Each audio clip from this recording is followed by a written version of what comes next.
더불어민주당 이재명 대표가 이제 단식 끝내고 윤석열 대통령에게 영수회담 제안을 했잖아요. 두 분은 이 제안을 어떻게 보셨어요? 참 이제 민생 영수회담이라는 프레임을 거신 것 같은데 저는 이재명 대표께서 영수회담이라는 형식에 꼭 집착하실 필요는 없다라고 생각해요. 그러니까 8차례인가요? 영수회담을 제시하신 것 같고 제안하신 것 같고 그리고 사실 지난번에는 영수회담 이제 더 이상 제기하지 않겠다라고 했는데 이번에 또 다시 또 영수회담을 제안하셨잖아요. 저는 대통령이나 여권의 입장에서도 사실 이재명 대표가 가지고 있는 특수성, 뭐 피의자의 신분이 있기 때문에 야당 대표지만 여러 가지 특수성이 있기 때문에 영수회담을 치르는 것은 좀 부담스러운 측면이 있을 것 같고요. 그래서 저는 좀 대화가 필요한 것은 저도 인지를 하고 있기 때문에 영수회담보다는 여야 대표, 특히 여기 뭐 정의당 대표 원내에 있는 그런 대표분들도 모셔가지고 좀 허심탄회하게 국회의원분들하고 대표와 또 대통령과 만나셔가지고 그런 자리는 필요하지 않을까. 그래서 영수회담이라는 형식 자체에는 고집할 필요가 없을 것 같습니다.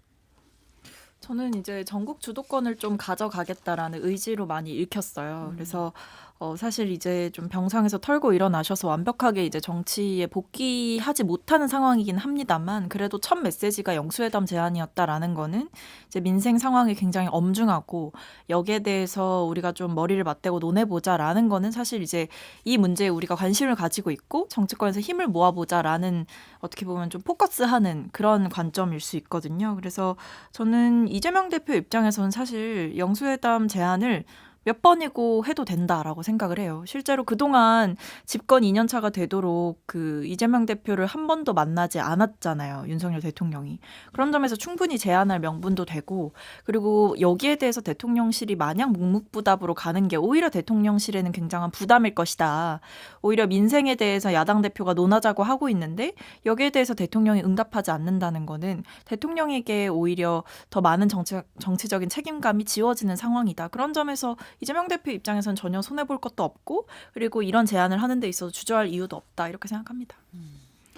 국민의힘 김기현 대표가 영수회담 요구가 연목구호라고 비판을 했어요. 그리고 당대표 회담이 먼저라는 입장을 밝혔고 민주당은 이제 대통령이 사과하고 국정기호 전환하라. 회담 수용을 지금 거듭 촉구하는 입장인데요. 이제 여야가 좀 뭐 각각 다른 얘기를 계속 하고 있고, 근데 저는 약간 궁금한 게 이제 당대표 회담이 먼저라고 하시면은 그럼 피의자라는 신분은 그대로 이제인데 이게 이제 어떻게 봐야 되는지. 그러니까 저는 김기현 대표 입장에서도 이미 이재명 대표가 이제 대통령을 향해서 회담을 하자고 제안을 했으니까 여기다 대고 나랑 하자 이렇게 나오면 사실 상대가 이제 뭘까 이렇게 설득이 잘 안 되고 대화가 뜨잖아요, 붕. 그렇기 때문에 오히려 전 김기현 대표께서 아까 말씀드렸듯이 그러니까 여야 대표, 정의당이라든지 원내 정당에 있는 그런 대표, 당 대표를 모시고 대통령하고 함께 좀 그런 자리를 만들자 이런 제안을 하셨더라면 영수회담이 아니고요. 그런 제안을 하셨더라면 좀 더 설득력 있지 않았을까에 대한 생각이 있고요. 그러니까 민주당이 저는 뭐 여러 차례 추석 때도 이제 홍익표 원내대표에 대한 발언들이 소개됐었는데 내로남불인 것이 홍익표 원내대표가 2019년 당시에 그때 민주당 대변인이셨잖아요. 그때 황교안 자유한국당 대표가 문재인 대통령을 향해서 영수회담을 제안하셨는데 그때 이런 말씀하셨어요. 영수회담은 과거 권위주의 정권 시절에 특히 제왕적 총재가 있었을 때나 했던 방안이다. 그래서 거절했거든요, 사실상. 근데 이제 와서는 이재명 대표는 뭐 제왕적 총재여가지고 영수회담을 하자는 건지. 그러니까 저는 자꾸 이렇게 민주당의 논리가 맞지가 않으니까 차라리 조금 더 국민들한테 설득력 있는 방안은 여야 대표 모두 모이셔가지고 대통령하고 함께 회담하는 것이 민생을 위한 그런 자리가 될 수 있지 않을까에 대한 생각이 있습니다.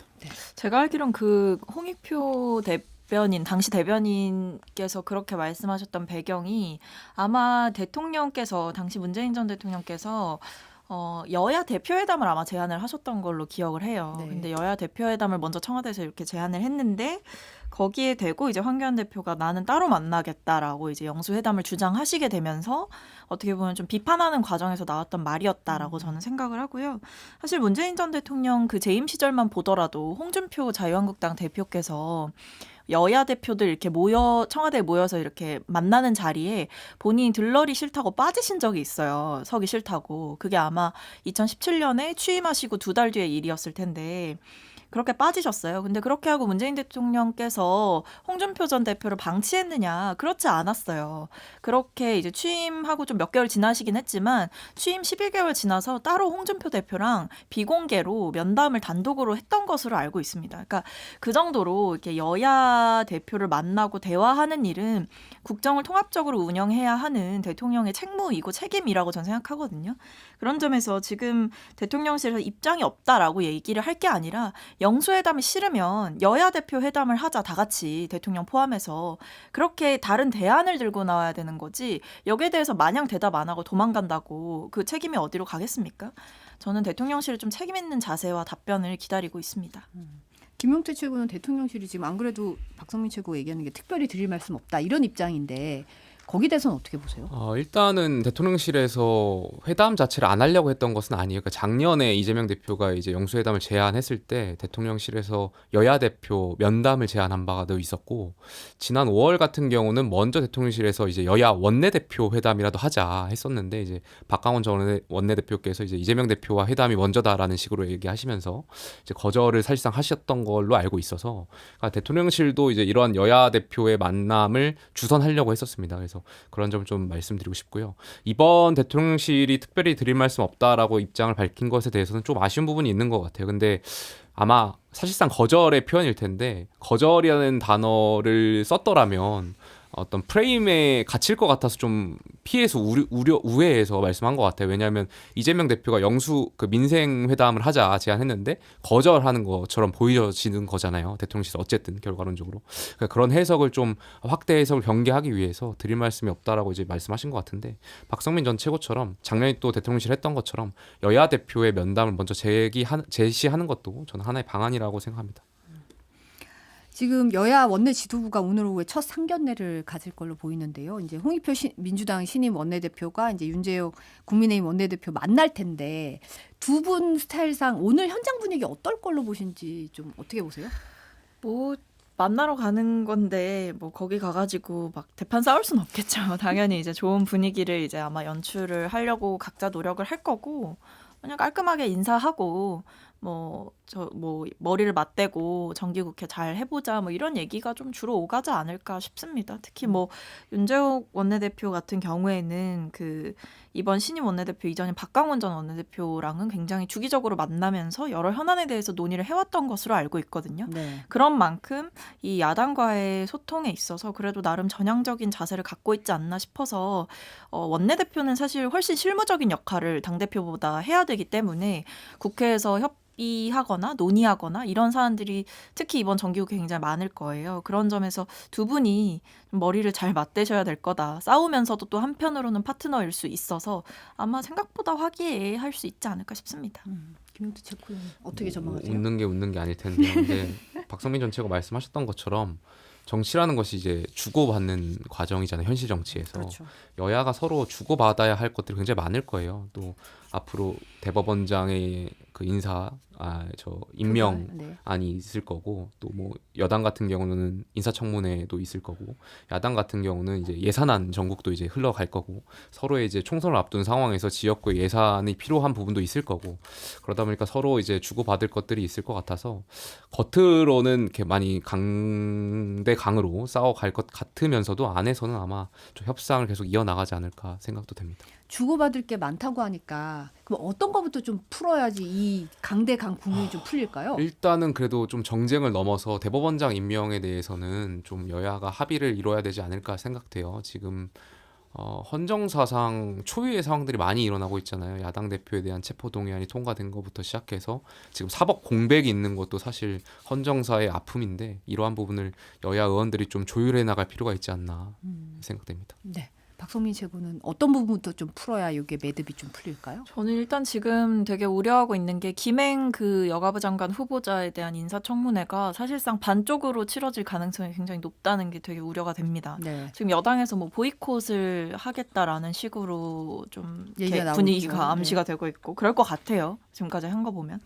근데 그게 그럴 건이냐. 특히 이제 장관 후보자 그리고 그것도 이제 대통령이 지명한 후보자에 대해서 이렇게 청문회를 열 때 여당의 역할이 굉장히 막중하기도 하거든요. 어떻게 보면 또 야당을 설득해야 되는 역할 아니겠습니까?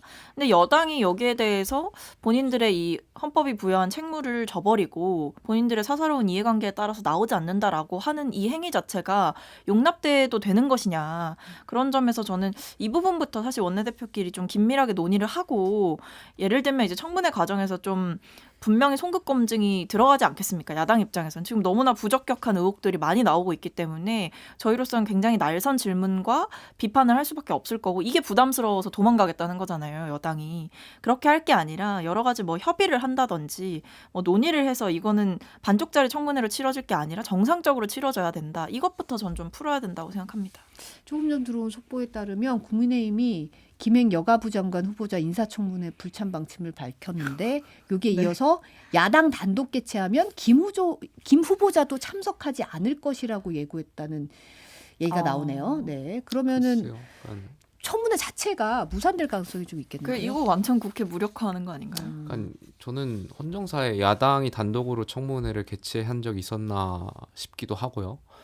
그러니까 여당도 저는 청문회에 참석해야 된다라고 생각해요. 이거는 국회 스스로가 국회 권위를 포기하는 것일 뿐만이 아니라 대통령이 지명했잖아요. 그러면 인사청문회를 하게 되어 있고 여당이 대통령이 지명한 인사에 대해서 참석을 불참하는 것은 그 대통령의 그런 지명조차도 형해화시키는 거라고 저는 생각돼서 그러니까 장관 지명 굉장히 저는 헌법적으로 어떻게 보면 신성한 차원인데 인사에 대한 부분인데 여당 스스로가 청문회를 불참해가지고 이러한 권한 자체를 형해화시키는 거는 우리 스스로가 좀 국회와 여당의 품격을 깎아내리는 것 같아가지고 전 청문회에 반드시 참석하셔야 된다고 생각합니다. 이건 이제 네 글자로 보면 쉴드 불가라는 거죠. 쉴드 불가. 네, 절대 방어할 수 없다. 그렇기 때문에 참석 자체를 안 하고 그렇게 뭐 단독 개최를 저희가 뭐 당연히 할 것 같으니까 후보자마저 참석시키지 않겠다라는 거는 그럼 사람이 없는데 청문회를 어떻게 합니까? 뭐 자료만 두고 청문회를 할 수는 없잖아요. 듣는 사람도 없는데. 그러니까 이거야말로 굉장히 국회의 기능을 완전히 마비시키고 무력화시키고 맨날 뭐 민주당한테 뭐 민주당이 뭐 의회 독재를 하네 뭐 하네 이렇게 얘기하시지만 제가 늘 말씀드리는 게 중요한 상임위, 중요한 국면마다 중요한 회의마다 참석하지 않는 거는 국민의힘입니다. 전 이게 집권 여당의 자세냐 묻고 싶고 본인들이 봤을 때에도 부적격한 후보자면 지금이라도 늦지 않았으니 용산에 가서 건의를 좀 하셔라 이렇게 말씀드리고 싶어요. 이 후보자는 아닌 것 같으니 부디 좀 철회를 해주십시오 이렇게 빌어야 될 때가 아닌가 싶습니다. 민주당 당내 얘기 잠깐만 해보면 홍익표 민주당 그 신임 원내대표가 어제 기자간담회에서 제 머릿속에는 친명도 비명도 없다. 오직 공명과 정명만 있을 뿐이다라고 했더라고요. 이거 어떻게 해석하시나요? 공명 정명하게 비명을 작살내겠다. 저는 이렇게 해석했습니다. 아, 작살내겠다. 그러니까 이재명 대표나 홍익표 원내대표나 그 가결표를 던진 의원들에 대해서 뭐 안고 가겠다, 그러니까 우리는 징계하지 않겠다 이러한 원칙적인 발언들을 하지 않고 계시고 계속해서 사실상 애둘러서 표현하고 계시잖아요. 왜 애둘러서 표현하실까? 물론 이제 민주당 내에 강성 지지층들의 요구가 있기 때문에 그런 요구를 또 거스를 수는 없고 아마 그런 표현에서 완곡하게 표현하실 것 같은데 그럼에도 불구하고 통합의 의지가 명확했더라면 이재명 대표나 홍익표 원내대표가 분명하게 명확하게 얘기를 하셨어야 되는데 지금까지 계속 애둘러서 표현하는 것은 결국에 비명 작살내겠다. 저는 이렇게 해석했습니다. 저는 뭐 오히려 이제 일각에서의 뭐 친명 일색 지도부 우려 이런 여러 가지 얘기들이 있잖아요. 그것을 불식시키기 위한 원내대표로서의 좀 각오를 밝혔다고 생각해요. 오직 공명과 정명이 있다라는 거는 정말 당을 잘 이끌어가는 원내대표로서의 역할을 하는데 충실하겠다. 계파에 상관없이 그렇게 읽히거든요. 그리고 사실 홍익표 원내대표가 뭐 이번에는 뭐 친명계의 지지를 받아서 됐다라고는 하지만 또 그동안 이제 계속 정치 활동을 해오신 거 보면 굉장히 계파색이 뭐 그렇게 짙은 분도 아니에요. 그러니까 그만큼 당내에 여러 가지 인적 네트워크가 있고 통합적인 당 운영을 할 수 있는 분이기 때문에 이런 말씀을 본인도 좀 여러 이 세간의 우려를 불식시키기 위해 한 거라는 생각이 듭니다. 안 그래도 신임 원내지도부에 이제 친명계 의사들이 대거 선임이 됐고 사실 최고위원회에서는 송갑석 의원 사퇴하면서 어떻게 보면 이제 당 지도부가 좀 친명계가 다 거의 이제 좀 했다 이런 얘기가 좀 있으면서 이게 단일 목소리를 내는 데는 분명히 효과가 있을 것이다라고 하지만 이렇게 되면 이제 비명계 의원들이라든지 이제 갈등, 분열, 갈등 봉합에는 걸림돌이 되지 않을까 이런 얘기도 있어요. 하여튼 뭐 이게 사람을 이제 어떻게 보냐에 따라서 친명계로 또 갈릴 수 있고 또 어떻게 보면 비명계로 갈릴 수 있고 그 잣대가 사실 요새는 좀 주관적이다라는 생각이 들고요. 사실 이번에 지도부 선임한 분들의 면면을 봤을 때 뭐 친명계인 분들도 있지만 또 한편으로는 그냥 이제 당에서 뭐 개파색이 상대적으로 옅게 활동해 오신 분들도 있고 그리고 뭐 특정한 모임에 소속되어 있다고 해서 뭐 무조건 뭐 친명계다 이렇게 볼 수도 없는 거고 해서 저는 그냥 앞으로 원내 지도부가 하는 그 방향들을 봐주시면 될 것 같다라는 생각이 들고 신임 원내대표가 이제 앞에서 얘기한 것처럼 친명도 비명도 없다라고 하셨으니 지금 여러 이런 쓰여지는 이 여의도판 시나리오와 다르게 굉장히 좀 공정하게 또 통합적으로 당 운영을 하지 않을까 싶긴 합니다. 원내대표의 역할이 되게 막중한 상황인 것 같아요. 글쎄요, 그 모 최고위원 민주당의 모 최고위원이 고름은 짜도 고름이다 이런 표현을 하시던데 그런 표현을 하고 어떻게 봉합이 되겠습니까? 저는 친명과 비명 간의 갈등이라기보다는 이제 비명의 일방적인 작살이 있겠죠. 그러니까 당하겠죠. 그런 것을. 그러니까 저는 절대 지금 총선 앞두고 봉합되기는 굉장히 어려운 상황이 있는 것 같고 그러니까 정치라는 것이 여야가 굉장히 대립하는 것 같지만 실제로 그 싸움은 당내에서 일어나거든요. 저 같은 경우에도 이제 많이 겪어봤잖아요. 저희 당에서. 야당도 마찬가지입니다. 당내에서는 자리가 하나이기 때문에 그 하나의 자리를 두고 그 안에서의 어떤 개파라고 할까요? 개파라고 하기는 좀 그렇지만 그 나뉘어져 있는 그 상대 후보 그 의원분들끼리 서로 정말 피 터지게 많이 싸울 겁니다. 특히 공천을 앞두고 있는 총선 시즌이기 때문에 총선이 얼마 안 남았기 더욱더 그럴 때문에 겁니다. 더욱더 그럴 것이다. 그리고 이제 총선 바로미터라고 하는 이제 서울 강서구청장 보궐선거가 다음 주에 있어요. 본선거가 이제 두 분은 판세 어떻게 보세요? 저는 뭐 긍정적으로 보고 있습니다. 물론 아직 이제 사전 투표도 시작이 안 된 시점이기 때문에 방심할 수는 없지만 그래도 좀 자신감 있게 임해도 되는 선거다. 끝까지 완주를 잘 하고 국민들의 현명한 판단을 기다리면 저희가 뭐 문제 없이 이길 수 있는 선거다 이렇게 생각을 합니다. 그래서 특히 뭐 상대 후보자가 김태우 씨 그러니까 이번 보궐선거의 귀책 사유를 제공한 본인을 이제 국민의힘이 재공천을 했기 때문에 저는 그런 후보로 선거에서 이기겠다라는 생각을 하는 국민의힘도 좀 이해가 잘 되지 않고 그리고 거기에 저희가 진다라는 것도 있어서는 안 된 일이다. 그건 너무 정말 민주당이 그동안 걸어온 길을 완전히 좀 이렇게 무너뜨릴 수 있는 패배이기 때문에 저희는 이번에 저희가 좀 무난하게 굉장히 좋은 후보를 냈고 좋은 후보와 함께 많은 분들이 같이 선거를 잘 뛰고 있기 때문에 충분히 잘 이길 수 있을 거라고 전망하고 있습니다. 저희 제작진도 유권자가 한 명 있어가지고 네. 주말에 모든 분을 다 봤대요. 그러니까 굉장히 양당에서 정말 많이 뛰고 있다는 느낌을 받고 있는데 어떻게 보세요? 당내에서는? 약간 제 개인적으로 봤을 때 구도상으로는 쉽지 않은 선거인 것 같아요. 그러나 그럼에도 불구하고 재보궐 선거고 최근 2년 동안 재보궐 선거에 특히 기초단체장의 선거 투표율이 한 40%에서 50% 정도이더라고요. 아마 조직 투표가 굉장히 중요한 시점이고 이제 중도층이 과연 어떤 구청장이 우리의 강서구의 현안 사업들을 제대로 추진할 수 있을 것인가. 그러니까 기초단체장이다 보니까 어떤 중앙정치 논리보다는 이런 실생활에 밀접한 부분에 대해서 생각하시는 부분에 있어서 아무래도 여당을 지지할 가능성이 있지 않을까. 거기에 대해서는. 근데 그러한 이제 중도층의 분들이 얼마 될지는 좀 지켜봐야 될 것 같고 저희로서는 끝까지 최선을 다해가지고 정말 최선을 다해야 되는 선거인 것 같습니다. 근데 저는 뭐 40억짜리 애교를 부리는 후보자는 별로 강서 구민들도 원하지 않을 것이다라고 생각을 해서요.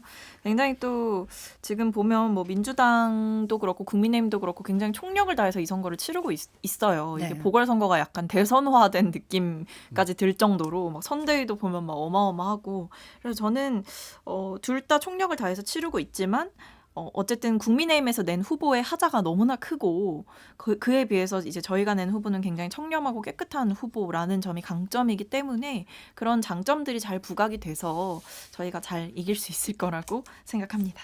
아니, 저도 이거 40억 원 이거 애교는 좀 무리수였다는 생각이 좀 드는데 어떻게 들으셨어요? 그러니까 뭐 그 영상을 보면 아마 이제 유세 과정에서 본인이 표현하는 데에 있어서 정제되지 못한 표현을 쓰신 것 같아요. 그러니까 아무래도 본인이 강서구의 발전을 위해서 굉장히 많은 예산을 가지고 왔고 처리하는데 뭐 그 선거 비용은 부차적인 걸로 봐달라는 식의 얘기를 하는 것을 이렇게 말씀하시는 것은 사실 정제되지 못한 표현이고 지금 추석 물가가 올라가지고 차례 지내는 것도 굉장히 어려웠던 그런 것을 겪었고 또 유가 오르죠. 또 지금 국가의 예산이 많이 부족해서 R&D 예산도 지금 삭감하고 있는 판국에 40억이라는 예산을 지금 들여가지고 혈세를 들여서 치르는 선거에 애교로 봐달라라고 표현하는 거는 분명 잘못된 표현이었다라고 생각되고 저는 저희 후보나 저희 당이 이러한 부분에 있어서는 좀 겸허하게 인정했으면 좋겠어요. 그러니까 분명히 국민의힘 물론 과거에 이제 민주당의 개인의 시장분들의 잘못으로 인해서 치러졌던 재보궐선거와는 조금 다른 성격이 있습니다. 이분은 개인의 비리보다는 어쨌든 뭐 여러 가지 강론을박이 있지만 억울한 부분도 있게 된 부분에서 이제 치러진 선거이기 때문에 그러한 부분에서 이제 본인이 강조하려고 했던 것 같은데 어쨌든 국민 입장에서는 국민 혈세가 들어가는 부분이 있는 거고 그렇다면 여당 입장에서는 그러한 부분을 책임지고 반성하는 자세를 먼저 보여드리고 또 김태우 구청장을 다시 선택해 준다면 우리가 강서구를 위해서 어떤 발전을 이뤄낼 수 있을지를 좀 더 집중해서 유세를 하는 것이 국민들께 더 와닿은 유세, 호소력 있는 유세가 되지 않을까 생각됩니다.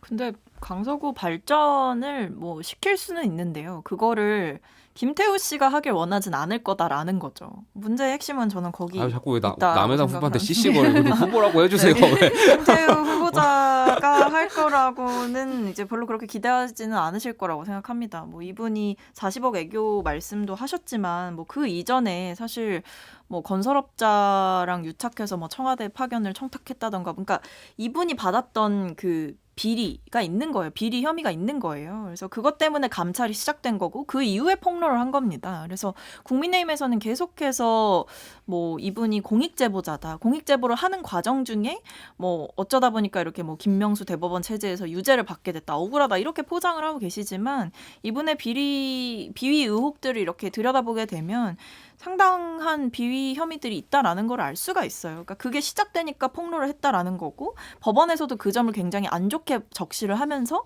폭로의 동기가 의심이 된다 이렇게 얘기를 한 거거든요. 그래서 전 이분에 대해서 공익제보자 프레임도 대법원에서 유죄 판결까지 난 분에 대해서 그만 씌웠으면 좋겠다. 그만 포장했으면 좋겠다. 이런 생각이고 여기에 대해서도 지금 뭐 이분이 뭐 40억 얘기한 거 수습하기 위해서 민주당 얘기를 계속 하고 계시지만 어쨌든 저희는 그때 뭐 선거로 다 심판을 받았던 것이고 지금 이렇게 당사자를 공천해놓고 이렇게 뻔뻔하게 굴 건 아닌 것 같다. 좀 후한무치한 것 같다. 이런 생각이 듭니다.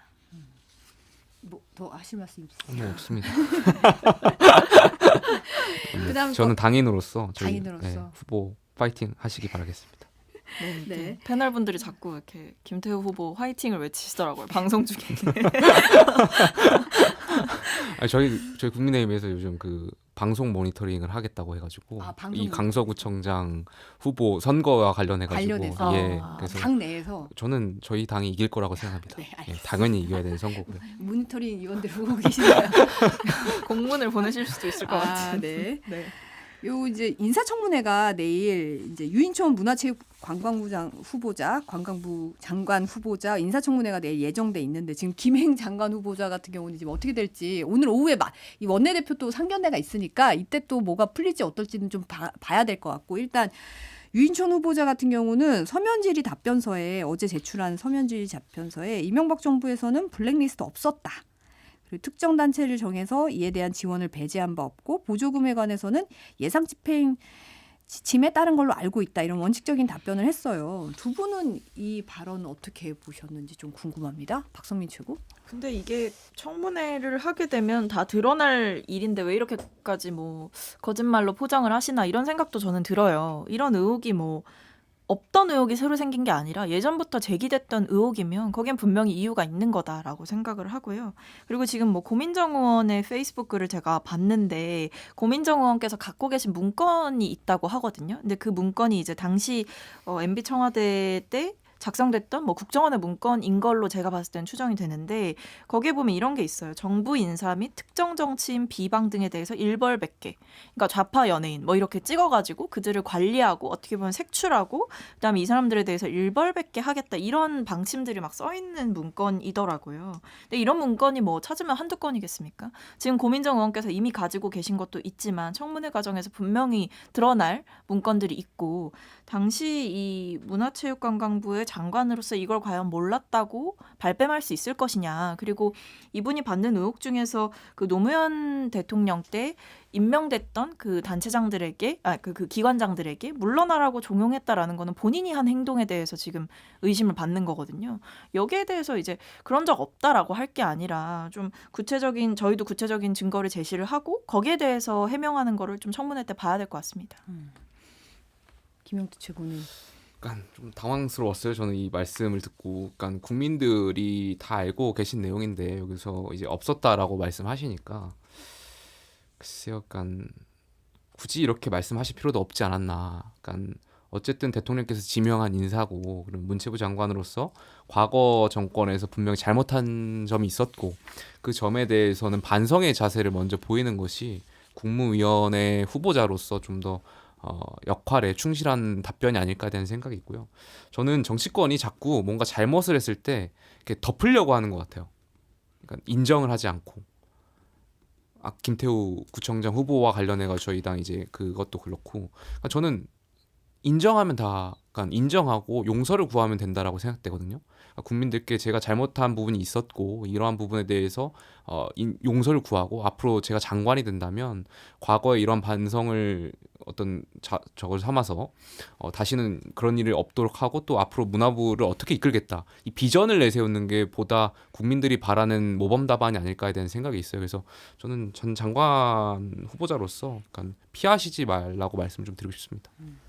지금 이 또 최근에 그룹 자우림의 김유나 씨가 이제 일본 후쿠시마 원자력 발전소 오염수 방류를 비판했다가 여기저기서 얘기를 좀 들었잖아요. 여기에 대해서도 유인천 후보자가 공개적인 표현에는 신중해야 된다고 말했어요. 여기에 대해서 좀 논란이 일고 있는데 이 발언은 어떻게 들으셨는지요? 저는 뭐 부적절한 발언인 것 같다고 생각을 하는데, 그러니까 이분이 사실 뭐 앞에서 지금 서면질의 답변서에도 이명박 정부에서는 블랙리스트 없었다라고 하지만 사실 자우림의 이 김유나 씨가 그 SNS에 사실 정부 인사를 겨냥한 글도 아니었어요. 그냥 이 오염수 방류에 대한 비판에 대한 어떻게 보면 본인의 주관적 의견을 게시한 거였거든요. 뭐 윤석열 대통령을 거론했다거나 국민의힘을 거론했다거나 그런 글도 아니었음에도 불구하고 집권 여당의 대표가 나서서 김유나 씨를 비판하고 여기에 대해서 어떻게 보면 그런 가수들을 좀 보호하고 자유로운 이런 활동들을 보장해줘야 할 부처의 장관 후보자가 뭐 신중해야 된다 이렇게 하는 건 사실 국민의힘이랑 다를 바가 없는 거죠. 그래서 이분의 인식이 참 좀 부적절한 분인데 이분을 꼭 이렇게까지 장관을 한 번 더 시켜야 되나? 저는 이런 생각도 사실은 들어요. 왜 과거 인물을 계속해서 소환이 되고 이분이 과거에 할 때 블랙리스트 논란이나 여러 가지 부적절한 논란이 있었는데 이분을 왜 또 세운 건가? 꼭 이렇게 MB 정부 인사들, 부적격했던 인사들을 또 세우는 게 이 정부의 인사 철학인가 이런 생각이 듭니다. 갑자기 왜 말씀이 없어지셨죠? 아니 네. 공개적 표현에 신중해야 한다라고 말씀한 부분은 전 정치인은 해당이 된다라고 생각하고 법관 이런 분들이 해당될 수 있다고 생각해요. 근데 말씀하셨던 것처럼 연예인은 문화적인 어떤 창작에 대한 하시는 분들인데 이분들에 대해서 표현에 신중하라고 하는 것은 저는 좀 말이 논리적으로 맞지 않다라고 생각되고요. 그러니까 김유나 가수가 어떤 발언을 하든지 그것이 잘못된 발언이라면 국민들 다 알고 있거든요. 굉장히 또 선동성에 가까운 발언들을 하는구나. 국민들이 이미 다 판단하고 있기 때문에 정치인들이 여기 나서서 연예인들의 발언에 어떤 재단을 하려고 하는 것은 그래서 2023년을 살아가는 2030의 일원으로서는 좀 쉽게 납득할 수는 없을 것 같습니다. 네, 오늘 말씀 여기까지 듣겠습니다. 박선민, 김용태 전 최고위원 함께했습니다. 오늘 감사합니다. 감사합니다. 감사합니다.